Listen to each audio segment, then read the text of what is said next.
Let us take a look at the link management functions provided by the MTP3 layer.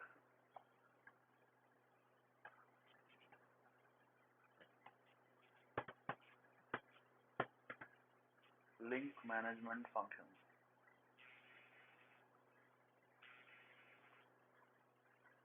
So we all know that the links are actually managed at the MTP2 layer, but MTP3 has to do the activation, deactivation, and all those things for MTP2 so that it becomes usable for the user parts which are using the MTP3 layer functionality. Okay, so when the link is first activated, when the MTP3 layer comes up, it does the activation of the link by sending the signaling link activation on MTP2 layer, and then the MTP2 layer begins the alignment procedure and putting the links on the on service. Okay, so the first functionality is signaling link activation.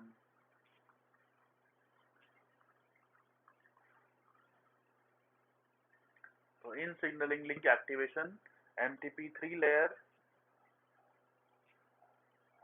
will direct MTP2 layer to begin the link activation process, that is the link alignment and putting the link in service and all those things that we learned in the MTP2 layer. Then the counterpart of this is signaling link deactivation.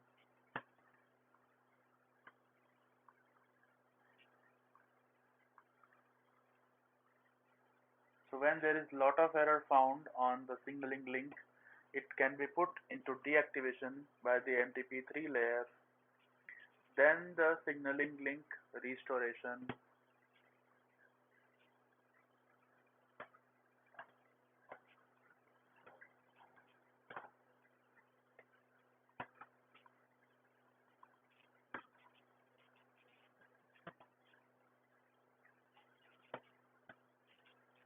So when the link is found to be in error, then some alignment process will begin, and after the alignment procedure is over, it is back put into the restoration state.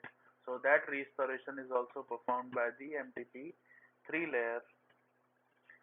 Then the link set activation.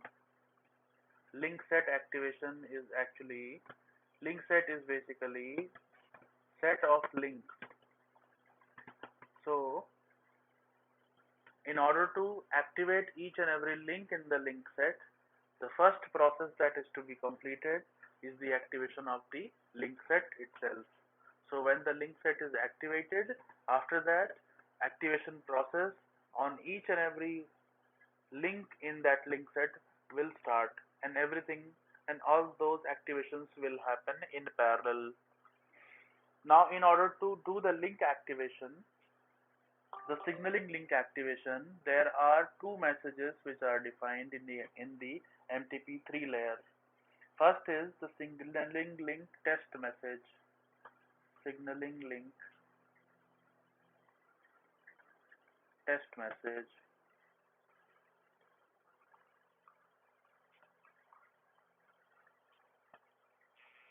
And when this test message is sent, so basically what happens, that after putting the link in the activation state, that is after the activation, this is the test message that is sent by the MTP3 layer, and it is responded back by the counterpart on the another signaling point.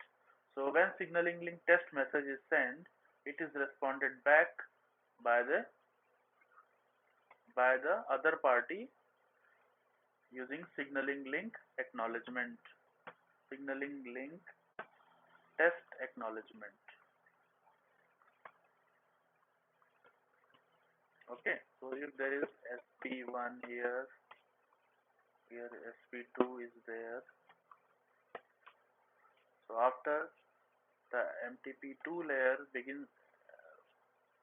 completes the link activation, the MTP3 layer sends the signaling link test message SLTM to SP2, and SP2 will respond back with signaling link test acknowledgement, and after this the signaling link activation is successful. In the link set activation, after the link set activation has been completed, each and every link in that link set will do this process.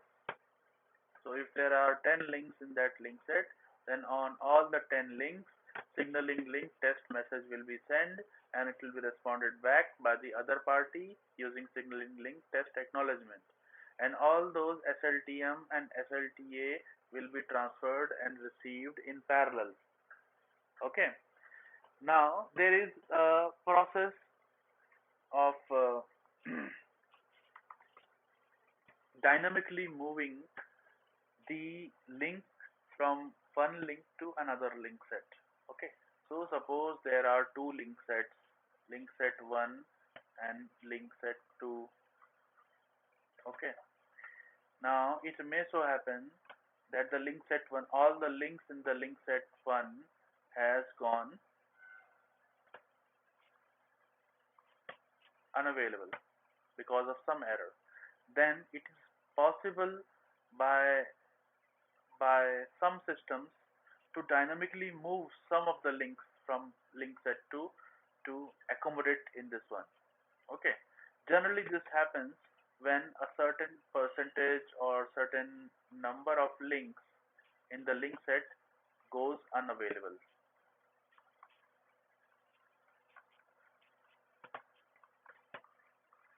So suppose there are 10 links in the link set, and there is a setting in the link set that when 8 out of 10 links have gone unavailable, then pull the link from another link. Okay, another link set. So in that case, the system will begin moving the link set from the other link set to the current one. But this movement should be communicated to the next party, to the to other signaling points also. So there is a message in MTP3 layer to facilitate this kind of movement. Okay, that message is called signaling data link connection order. Okay, so when signaling point 1 wants to move certain links to another link set, it will send the signaling data link connection order SDCO message to the SP2, and SP2 will analyze whether the link can also be moved to another link set on its end or not. If it is possible for SP2 to move the link, then it will just send the acknowledgement using connection successful signal. If SP2 finds that this is not possible to move, then it will send connection not successful signal. If signaling point 2 out of configuration or something finds out that it is never possible to do this kind of dynamic allocation, then it will send connection not possible signal. So using these three kinds of acknowledgements, the links are moved from one set. The acknowledgement of the link movement is done. Okay, so the main message which is sent for doing this dynamic allocation is signaling data link connection, signaling data link connection order. Okay, let us understand the format of this message. So just like all other MTP3 messages, this is also encapsulated in MTP2 layer, and in the MTP2 layer, in the info bit, the MTP3 layer payload is available. Okay.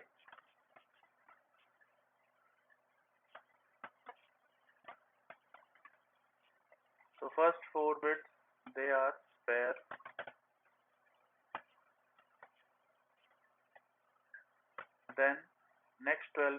signaling data identity,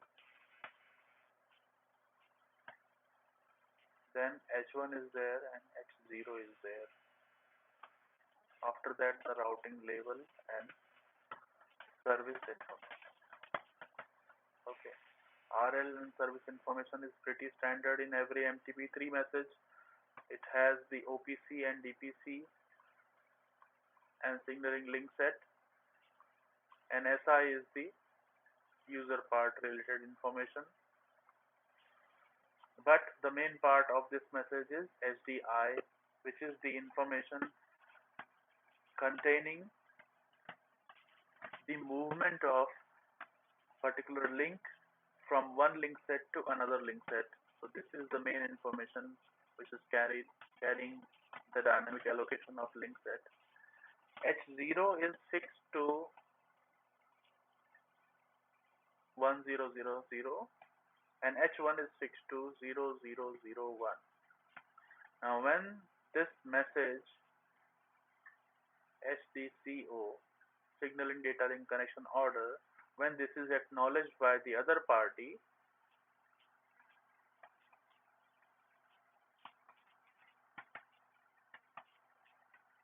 then it responds with following information part.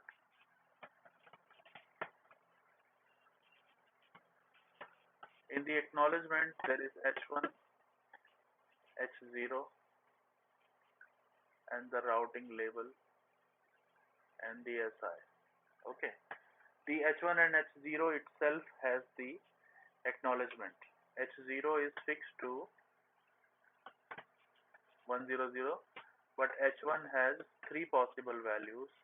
One is 0010 for connection successful.